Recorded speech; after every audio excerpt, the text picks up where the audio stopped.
ஆன்மீக உறவுகள் அனைவருக்கும் வணக்கம். நாம் இன்றைக்கி பார்க்க போகிற பதிவு பார்த்திங்கன்னா, ஒரு அற்புதம் வாய்ந்த ஒரு வேப்ப மரத்தில் பால் வடியக்கூடிய ஒரு அற்புதம் தான். இந்த அற்புதத்தை நாம் கண்ணால் காண்பதே பெரிய ஒரு பாக்கியமாக நினைக்கலாம்.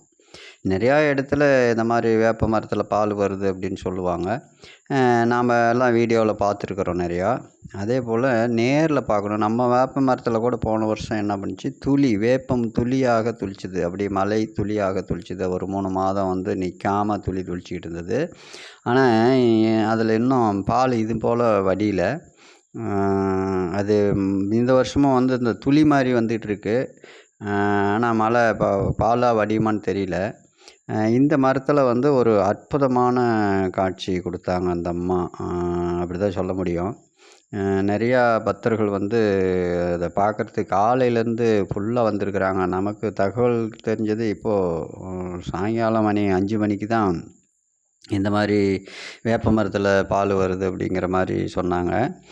நிறையா பக்தர்கள் கும்பிட்ருக்காங்க, வணங்கியிருக்கிறாங்க.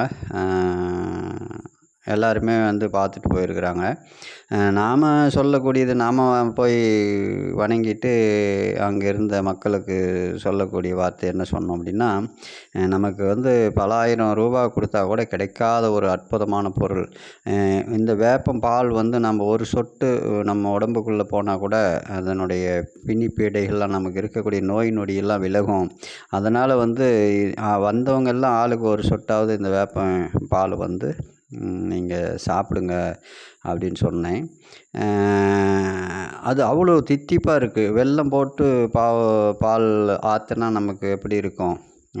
நாட்டு வெல்லத்தில் பாலில் போட்டு ஆற்றினோம்னா எந்த மாதிரி தித்திப்பு இருக்கும், எந்த மாதிரி டேஸ்ட் இருக்கும், அதுபோல் ஒரு நாட்டு வெல்லம் கலந்த பாலாக இந்த வேப்ப மரத்துலேருந்து வடியுது.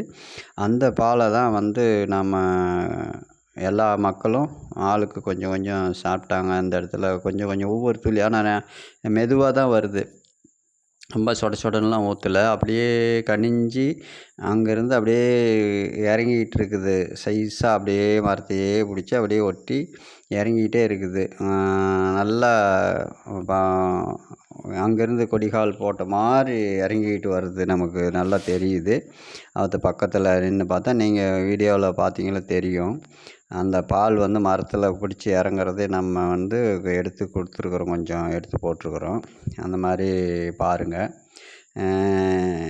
நீங்களும் இந்த மாதிரி உங்கள் ஊரில் இருந்ததுன்னா நமக்கு தெரியப்படுத்துங்க.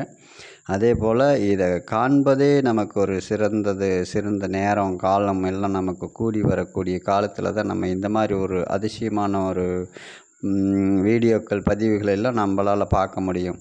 நம்ம எப்போ வேணாலும் எதை வேணாலும் பார்த்துட முடியாது. அந்த நேரங்கள், காலம் நமக்காக ஒத்து உழைக்கும் போது, நமக்காக அந்த அம்மாள் அருள் பாலிக்கும் போது தான் அந்த அம்மாள் நம்ம சந்திக்க முடியும், பார்க்க முடியும். ஒரு ஆலயத்துக்கு நம்ம போகணுன்னா கூட அந்த தெய்வம் நம்மளை வரவேற்கணும். அந்த தெய்வம் நம்மளை வரவேற்றால் மட்டும்தான் அந்த ஆலயத்துக்கு நம்மளால் போக முடியும் அப்படின்னு சொல்லுவாங்க. அதுபோல் தான் இது. நம்ம பார்க்குறதுக்குன்னு இந்த வீடியோ இந்த மாதிரி பதிவெல்லாம் நமக்கு கிடைக்கணும். அதனால் பார்க்குறவங்க அனைவரும் இந்த வீடியோ பிடிச்சிருந்தா லைக் பண்ணுங்கள், ஷேர் பண்ணுங்கள், கமெண்ட் பண்ணுங்கள். நீங்கள் உங்களுக்கு பார்த்த மாதிரி அவங்களும் பார்க்கட்டும். நம்ம 4 பேர்த்துக்கு உதவி பண்ணோம், நமக்கு 4 பேர் உதவி பண்ணுவோம். கண்டிப்பாக நிச்சயமாக அந்த மாதிரி ஒரு தெய்வ நம்பிக்கை உள்ளவங்க, தெய்வத்தை நம்புகிறவங்க, தெய்வம் இருக்குதுன்னு நம்புகிறவங்க இதை ஷேர் பண்ணுங்கள், கமெண்ட் பண்ணுங்கள், லைக் பண்ணுங்கள். நன்றி, வணக்கம். மீண்டும் ஒரு நல்ல பதிவுடன் சந்திப்போம்.